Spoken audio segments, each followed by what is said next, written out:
Hello all, welcome back to my channel. So ఈరోజు video వచ్చేసి అయితే నేను ఇంట్లోనే ఉండి ఆరి వర్క్ అయితే నేర్చుకుంటున్నానండి. సింపుల్గా అంటే యూట్యూబ్లోనే వీడియోస్లో చూసి నేర్చుకుంటున్నాను. అందులో వచ్చేసి ఇది ఏంటంటే ఒక క్లాస్ అనమాట. మనం బీడ్స్ని లోడ్ చేసి స్టిచ్ చేస్తారు కదా ఆరి వర్క్లో, బార్డర్స్లో అంతా కూడా. అది ఎలా చేయాలి ఏంటి అనేది నేనైతే ప్రాక్టీస్ చేసింది నేను మీకు చూపిస్తున్నాను అనమాట. సో ఫస్ట్ అయితే పైపింగ్ థ్రెడ్ లాంటిది తీసుకొని ఇలా స్టిక్ చేసుకోవాలండి. నార్మల్గా ఫస్ట్ ఒక వరుసతో కూడా ప్రాక్టీస్ చేయొచ్చు. మనకు కొంచెం లైన్ బ్రాడ్గా రావాలనుకుంటే ఇట్లా 2 స్టిక్ చేసుకొని, ప్రీవియస్ షార్ట్స్లలోనైతే నేను అప్డేట్ చేశాను అనమాట, జిగ్జాగ్ స్టిచ్ ఎలా స్టిచ్ చేసుకోవాలి అని చెప్పేసి. సో అదే విధంగా ఇలా నేను జిగ్జాగ్ స్టిచ్ అయితే ఫస్ట్ స్టిచ్ చేసుకుంటున్నాను అనమాట. కొంచెం డ్రై అయ్యాకైతే స్టిచ్ చేసుకున్నా బాగుంటుంది. సో ఇలా మొత్తం ఏదైతే పైపింగ్ థ్రెడ్ అతికిచ్చానో అది కదలకుండా అయితే ఫస్ట్ ఇలా జిగ్జాగ్ స్టిచ్ చేసుకోవాలన్నమాట. అండ్ ఇది వచ్చేసి ఆరి నీడిల్ అనేది పెద్ద ప్రాబ్లం కాదండి. కొన్ని డేస్ ప్రాక్టీస్ చేస్తే మనకు వచ్చేస్తుంది నార్మల్గా. కాకపోతే కొంచెం టైం టేకింగ్ అనమాట. ఇక మన ఇంట్రెస్ట్ ఉంటే మంచిగా నేర్చుకోవచ్చు. And compulsory aari నీడిల్తోనే aari work చేయాలని ఏం లేదు, మన నార్మల్ నీడిల్స్తో కూడా ట్రై చేయొచ్చు. కాకపోతే దీంతో కాస్త తొందరగా ఫాస్ట్గా అవుతుంది అనమాట వర్క్.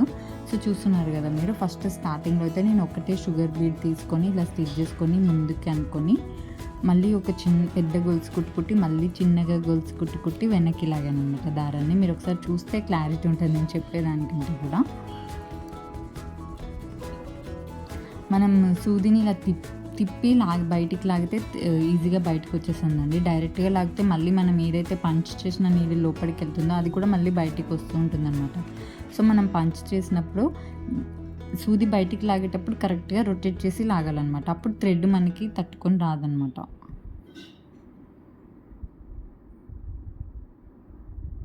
సో చూస్తున్నారు కదా, అలా ఫస్ట్ ఒక బీడ్, తర్వాత 2 బీడ్స్, తర్వాత 3 బీడ్స్, తర్వాత 4 బీడ్స్. 4 బీడ్స్కి నాకు పైప్ అంతా కవర్ అయిపోతుంది అనిపించింది. ఇంక అప్పటి నుంచి నేను 4 బీడ్స్ ఇలా క్రాస్లోనే స్టిచ్ చేసుకోవాలండి. క్రాస్లో స్టిచ్ చేసుకుంటేనే మనకి ఆ లోడింగ్ అనేది నీట్గా ఫినిషింగ్ బాగుంటుంది అనమాట. అండ్ ఇది నేను మీకు ఇందులో చూపించినంత ఫాస్ట్గా అయితే ఏం కుట్టేయలేదు. నాకు ఇది కుట్టడానికి మినిమం 20 మినిట్స్ అయితే టైం పట్టింది. ఇది 4-5 సెంటీమీటర్స్ లెంత్ ఉంటుంది. ఇది కుట్టడానికి కూడా నాకు అంత టైం పట్టింది. అంటే ఎంత ప్రాక్టీస్ చేస్తే అంత ఫాస్ట్గా అయితే వర్క్ వస్తుంది. అండ్ వర్క్ ఫాస్ట్గా రావడం కంటే కూడా నీట్గా రావడం బెస్ట్ అనుకొని కొంచెం స్లోగానే నేర్చుకుంటే బెస్ట్ అనమాట.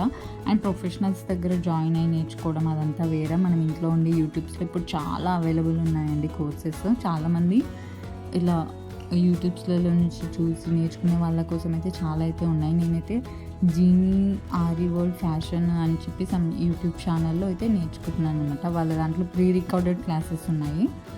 అది చూసుకుంటే అయితే నేను నేర్చుకుంటున్నాను. ఇప్పుడు డబ్బులు కట్టి కూడా చాలామంది నేర్చుకుంటున్నారు. ఇక మనం ఇంట్లో కాస్త టైం దొరికినప్పుడు అయితే అది చూసి నేర్చుకోవచ్చు. అండ్ నేను కొన్ని డేస్ తర్వాత కూడా నేను నేర్చుకున్న నా వర్క్ అంతా కూడా అప్డేట్ చేస్తాను. అసలు నా మొత్తం నేర్చుకున్న నా జర్నీ మొత్తం కూడాను. సో ఇలాగనమాట, ఇలా స్టిచ్ చేసుకుంటే మనకి లాస్ట్గా ఒక లోడింగ్ది చూస్తే మీకు ఐడియా వచ్చి ఉంటుంది. ఇలాగైతే వచ్చిందనమాట అండి ఫైనల్గా. మనం ఎండ్ నాట్ అనేది కూడా చాలా ఈజీ అనమాట. ఫస్ట్లో కాస్త ప్రాబ్లమేటిక్గానే అనిపిస్తుంది, బట్ మీకు ఇంట్రెస్ట్ ఉన్నంత వరకు ప్రాక్టీస్ చేయండి. ప్రాక్టీసే ఫైనల్గా అవుట్పుట్ అనేది ఉంటుంది అనమాట. ఇదనమాట అండి ఈ video. Thank you for watching. If you like the video, like, share and subscribe.